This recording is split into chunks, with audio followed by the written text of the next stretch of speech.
এই শীতের সন্ধ্যায় আলুর এই মুচমুচে নাস্তাটি একবার বানিয়ে খেলে আবার বানাতে ইচ্ছে করবে। আসসালামু আলাইকুম বন্ধুরা, কিচেন বাঙালিয়ানা চ্যানেলে আপনাদের সবাইকে স্বাগত জানাই। ঘরে শুধুমাত্র ময়দা আর আলু থাকলেই ঝটপট এইরকম মুখরোচক মুচমুচে নাস্তাগুলো খুব সহজেই বানিয়ে নিতে পারবেন। আর এই নাস্তাগুলো দেখতে যেমন লোভনীয় হয়, খেতেও কিন্তু দুর্দান্ত হয়।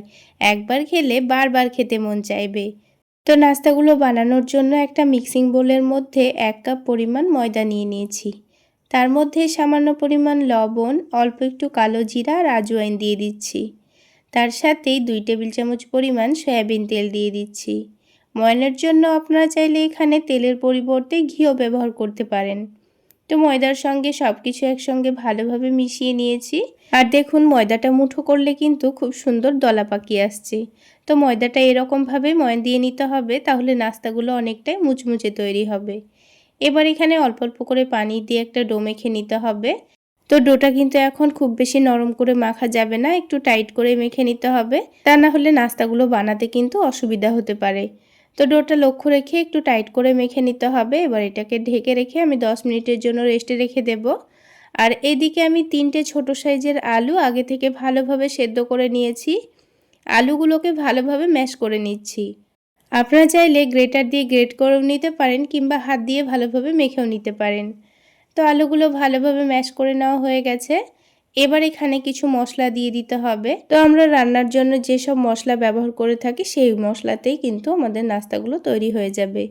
তো প্রথমেই দিয়ে দিচ্ছি স্বাদ মতো লবণ, হালকা একটু কালারের জন্য দিয়ে দিচ্ছি হলুদের গুঁড়ো, দিয়ে দিচ্ছি ভাজা জিরে গুঁড়ো, আর তার সাথেই দিয়ে দিচ্ছি ধনে গুঁড়ো।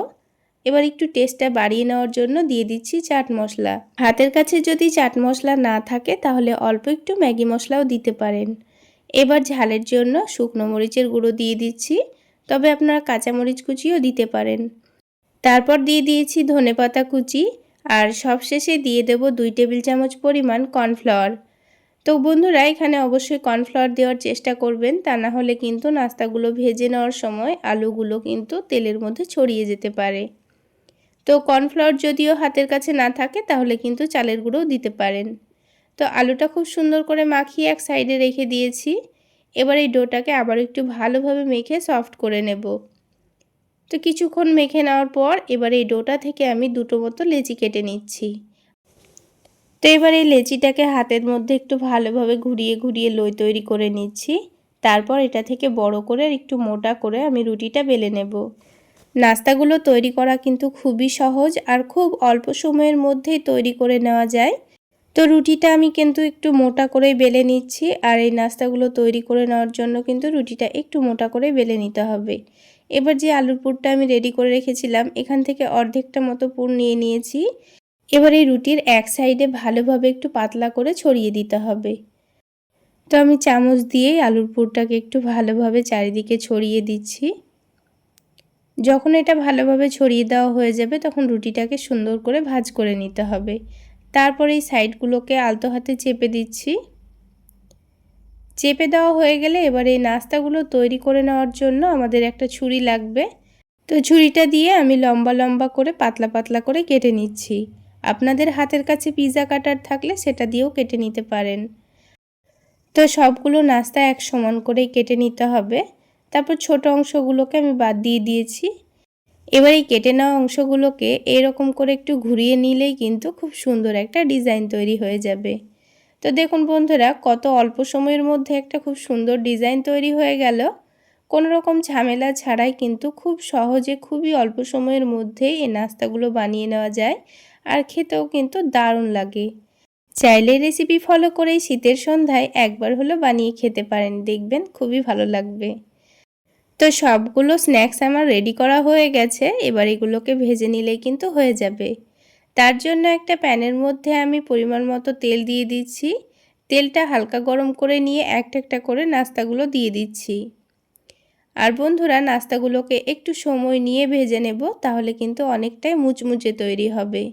তো নাস্তাগুলো উল্টে পাল্টে ভাজতে আমার 8 থেকে 9 মিনিট মতো সময় লেগে গেছে। একটু সময় নিয়ে ভেজে নেবেন, তাহলে যেমন মুচমুচে হবে তেমনই কিন্তু অনেক বেশি টেস্টিও হবে। তো দেখুন বন্ধুরা, নাস্তাগুলো দেখতে কতটা লোভনীয় হয়েছে। আর খুব সুন্দর কালারও চলে এসছে। এবার এই নাস্তাগুলোর তেলটা ঝরিয়ে নিয়ে আমি তুলে নেব। তাহলে বন্ধুরা, আজকের এই আলু দিয়ে তৈরি দারুণ টেস্টি স্ন্যাক্স রেসিপিটা যদি আপনাদের ভালো লেগে থাকে তাহলে অবশ্যই একটা লাইক শেয়ার করে দেবেন। আর আমার এই সহজ রেসিপিগুলো যদি ইউটিউব চ্যানেল থেকে দেখে থাকেন চ্যানেলটি সাবস্ক্রাইব করে দেবেন, আর ফেসবুক পেজ থেকে দেখে থাকলে পেজটি ফলো করে দেবেন। তো সবগুলো স্ন্যাক্সই আমার ভাজা হয়ে গেছে। এবার এগুলোকে আমি টমেটো সসের সঙ্গে পরিবেশন করে নিয়েছি। আরেকটা আপনাদের ভেঙেও দেখিয়ে দিচ্ছি, আওয়াজ শুনলেই বুঝতে পারবেন কতটা মুচমুচে হয়েছে।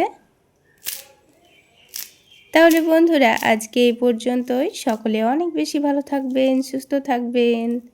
দেখা হচ্ছে আবার একটি নতুন রেসিপি নিয়ে নেক্সট এপিসোডে।